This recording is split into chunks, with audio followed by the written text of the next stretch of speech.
Aitaren eta Semearen eta Espiritu Santuaren izenean, jauna zuekin,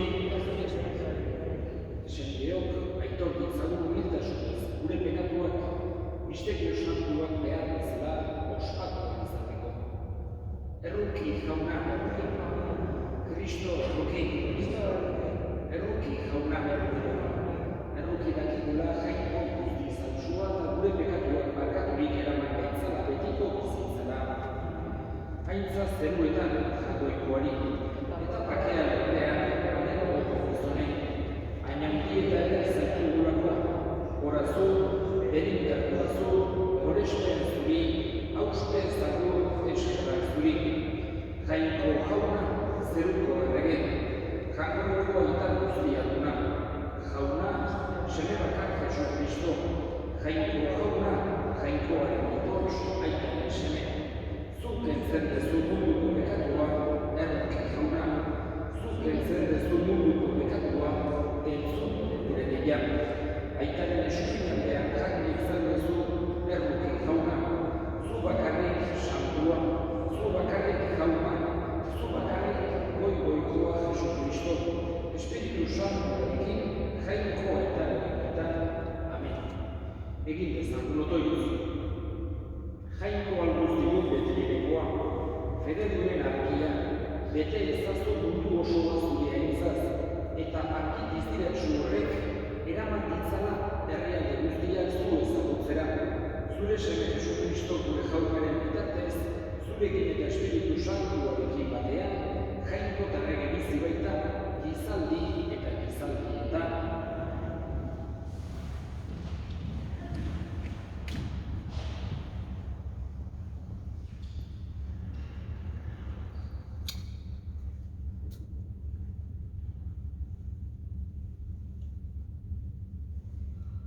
Lectura del libro del Eclesiástico.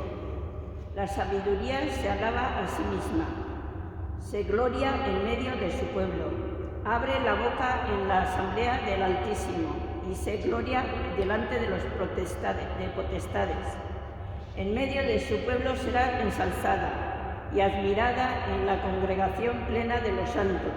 Recibirá alabanzas de la muchedumbre de los escogidos y será bendita entre los benditos.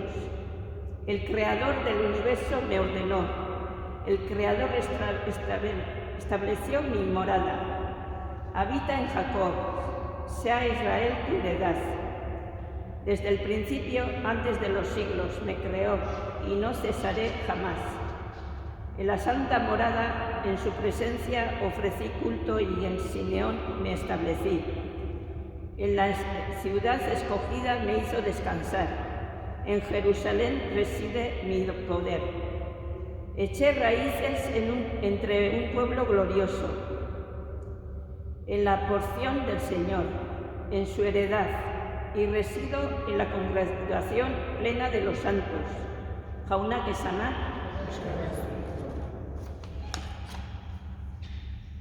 Salmo responsorial. La palabra se hizo carne y acampó entre nosotros.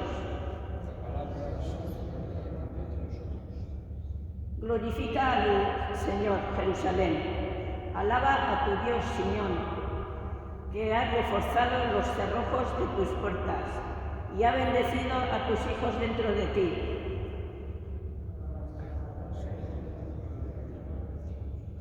Ha puesto paz en tus fronteras. Te sacia con flor de harina. Él envía su mensaje a la tierra y su palabra corre veloz. La palabra se hizo carne y acampó entre nosotros. Anuncia su palabra a Jacob, sus decretos y mandatos a Israel. Con ninguna nación obró así, ni les dio a conocer sus mandatos. La palabra se hizo carne y acampó entre nosotros. Lectura de la palabra del apóstol San Pablo a los Efesios. Bendito sea Dios, Padre de nuestro Señor Jesucristo, que nos ha bendecido en la persona de Cristo, y con toda clase de bienes espirituales y celestiales. Él nos eligió en la persona de Cristo, antes de crear el mundo, para que fuésemos santos e irreprochables ante Él por el amor. Él nos ha destinado en la persona de Cristo, por pura iniciativa suya, a ser sus hijos, para que la gloria de su gracia, que tan generosamente nos ha concedido en su querido Hijo, redunde en alabanza suya. Por eso yo, que he oído hablar de vuestra fe en el Señor Jesús y de vuestro amor a todos los santos, no ceso de dar gracias por vosotros, recordándoos en mi oración, a fin de que Dios de nuestro Señor Jesucristo, el Padre de la gloria, os dé espíritu de sabiduría y revelación para conocerlo. Ilumine los ojos de vuestro corazón, para que comprendáis cuál es la esperanza a la que os llama, cuál es la riqueza de gloria que da herencia a los santos. Jauna que sana.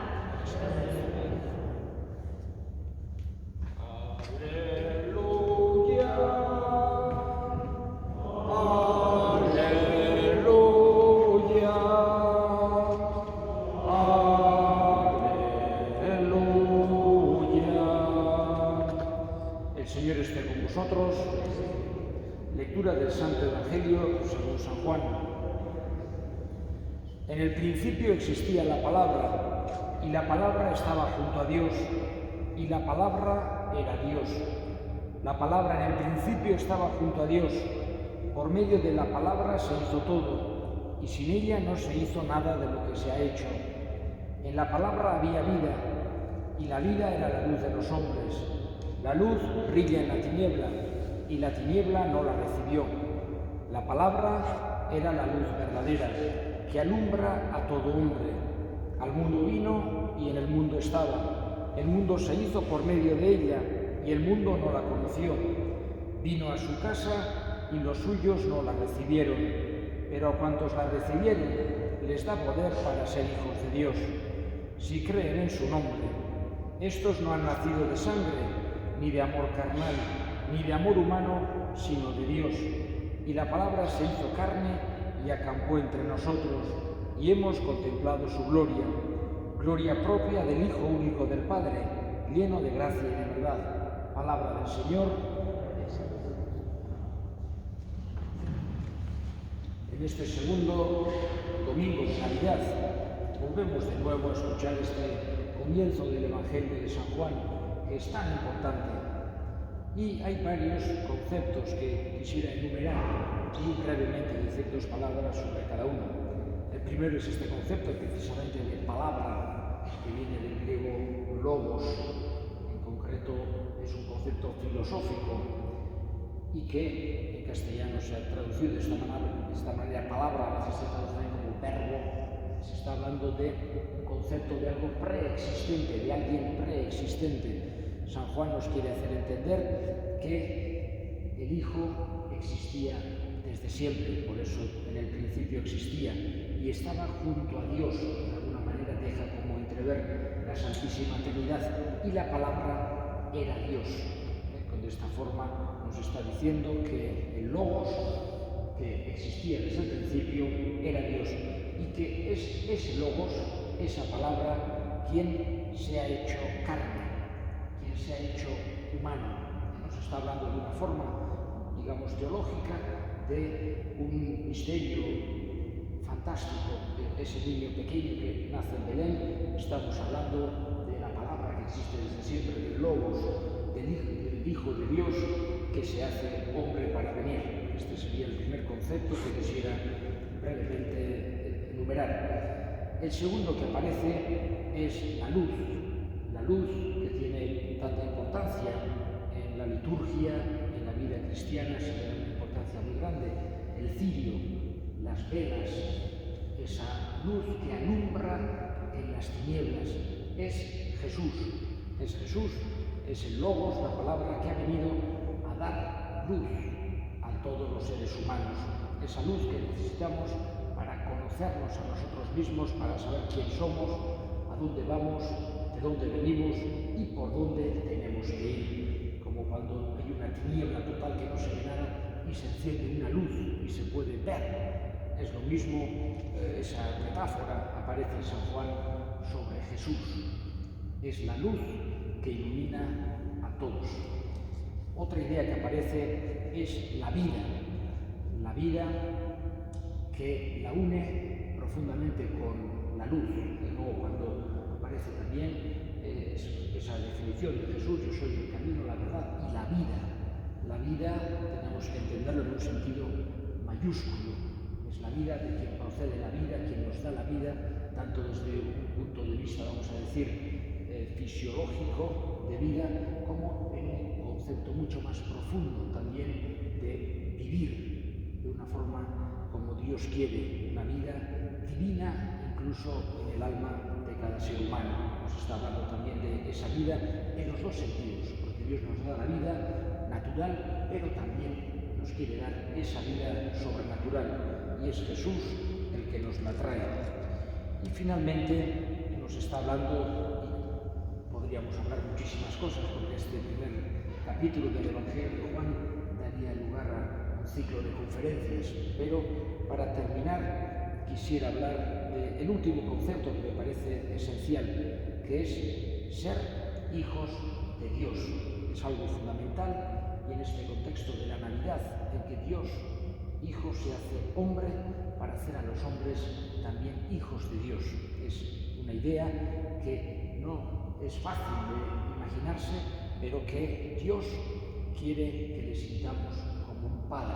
Y por eso la oración fundamental que nos enseñó Jesús es precisamente el Padre nuestro, en quien, cuando empezaba en arameo, le dice Abba, que es como padre, como se diría en euskera más bien aitacho, o como en castellano dirían papá. Más bien sería una forma cercana de llamar a Dios en esa oración.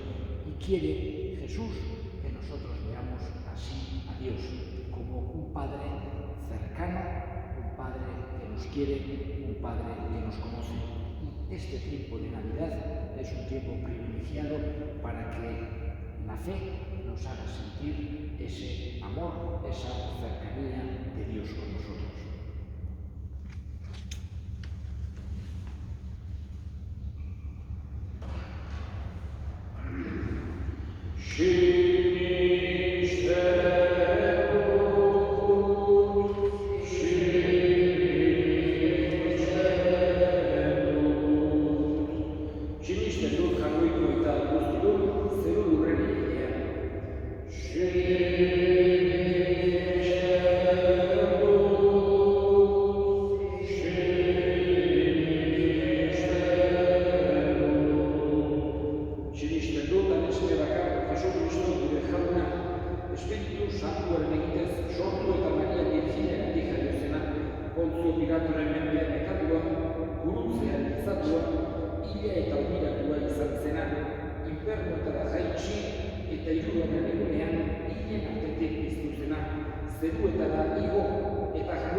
bizia lotzen lagundu dezagun.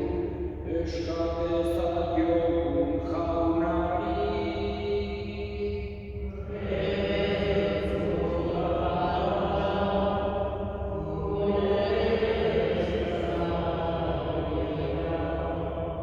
Entzuna itaunak bihotzez egiten dizkizun eskariak Jesu Kristo gure jaunaren bitartez.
Santu egizkizu jauak, zure seme maitearen jaiotzaz, orain esaitzen ditugu hauek. Berak erakusten baitu egiaren bidea, eta berak agintzen zeruetako erreinako biziak Jesu Kristo gure jaunaren bitartez. Jaunak zuekin, gora bihotzak, eskerrak jakoiko gure jaunari. Egokia bai eta zuzen horrein eta bete izuri eskerrak ematea jauna eta guztiz santu jangoikoan dugun betiereko horri. Gizon egiten hitzaren misterioan, zure hitzaren hartzuertia sortu da gure bihotzetan. Eta orain, jainkoa genian ezagutzen dugularik, berak eramaten gaitu ageri ez direnak okupatzerak.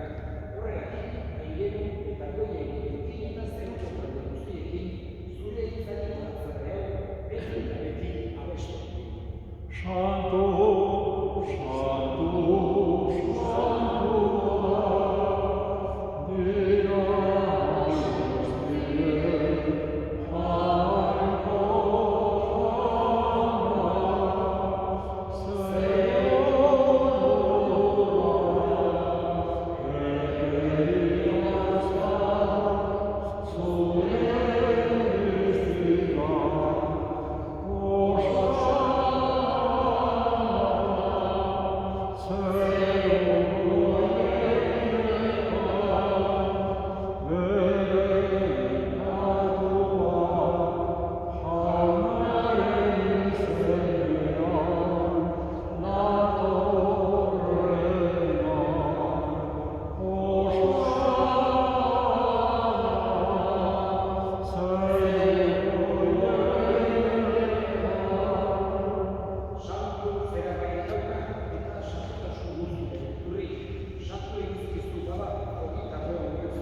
Gogo izan, jauna mundu guztian zabaldurik dagoen zure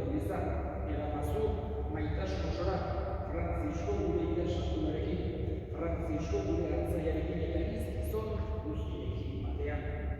Gogoan izan gaua, bizteko itxaropenean joan diran gure sendeak eta hilako guztiak aritzazu zure urpekinaren artetan. Erruki izan horren, guk guztiok betiko bizitzen itxe dezagun. Jangoiko ben Maria osoarekin, San Jose Perezarekin apostolu santuekin eta gizaki guztietan zure adixire izan diren santuekin haiekin batean gure zitzagun Jesu Kristo zure semearen bitartez. Honen bitartez, honekin eta honengan zuri elkarjagoiko guztiok hori Espiritu Santuarekin batean ospe eta hitza guztiak gizaldi eta gizaldi guztietan salbatzaileak aginduta erakutsiaren arraioz bildur gabe esan dezagun gure elkar zerra salatu izaten zure izena etorreli zure errenua egin ere zure gaiak zerua zeta horrea ere emaile zure errundutako logia barkatu gure zonak gure gure zonak pribatizatzen zero errezpetariak eman atera gaitzazu jaunak gaitz guztietatik nahi duzupakeak egontan zure errukiak eskerpekatutik garbi bizi daitezen eta estuateetan sendo betiko zorionaren itxaropenean Jesu Kristo gure salbatzailea noiz etorriko den zain gaudela. Jesu Kristo gure jauna zuk esan da apostoluei bakea uste dizuet ere bakea ematen. Begira zure ibizaren sinismenari eta ez gure pekatuei. Eta zure gogoaten bezala, eman jozu ibizaren bakea, eman batasuna, errege bizitizera gizaldi eta gizaldietan, jaunaren bakea beti zuekin. Eta eskurik eman gabe eman jozue bakeak. Jangoikoaren indosa, zuk zer zu mundu bekatuan, erdik jauna, jangoan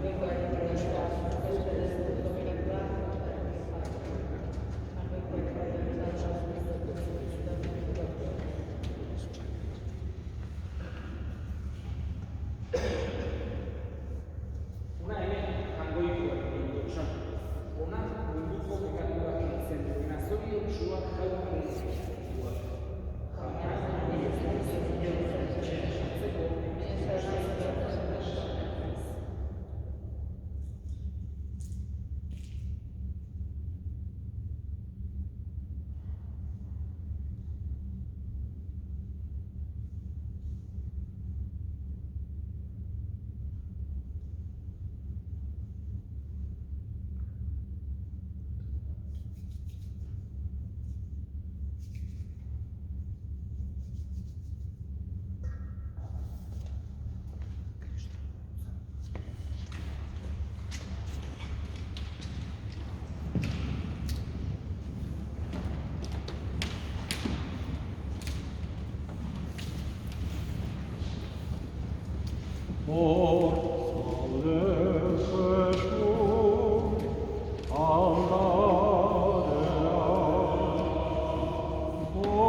Seru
Virgina Maite,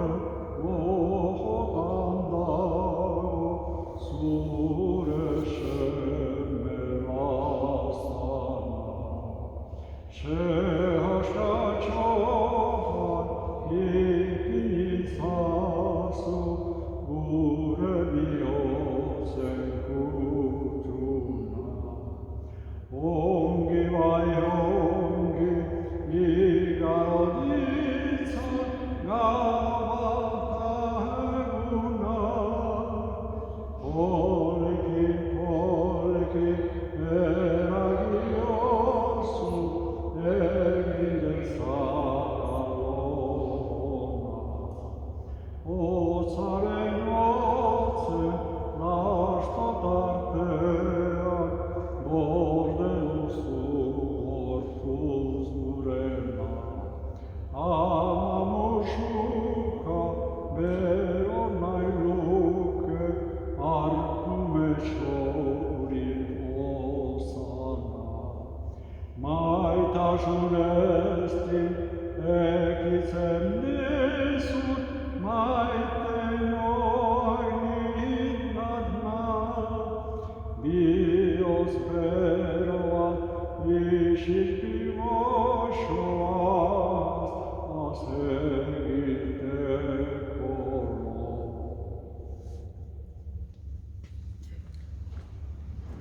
Zein polita zein ere,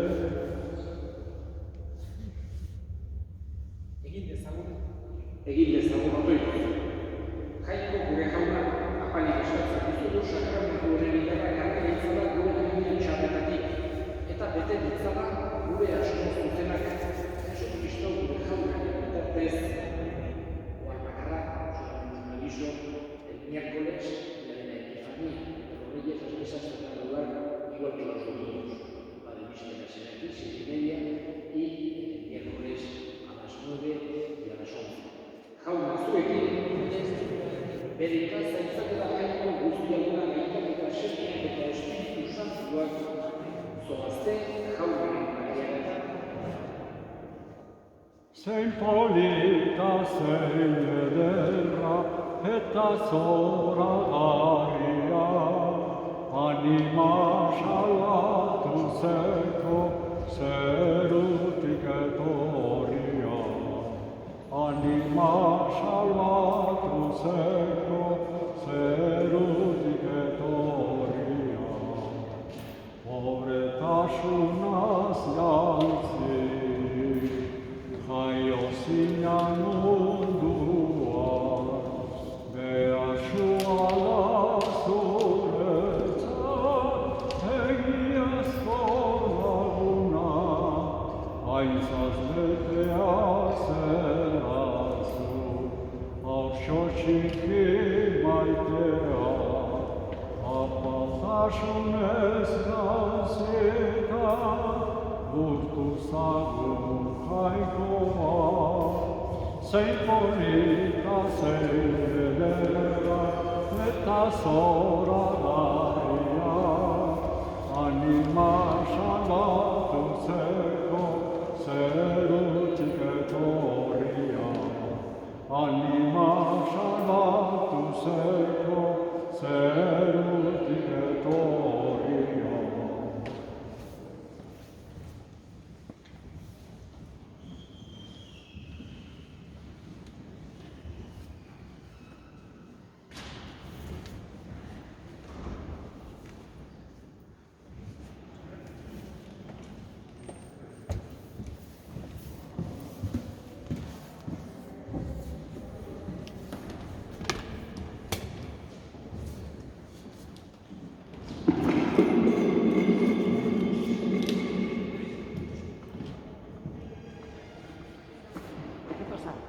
Oye, ¿qué está grabando?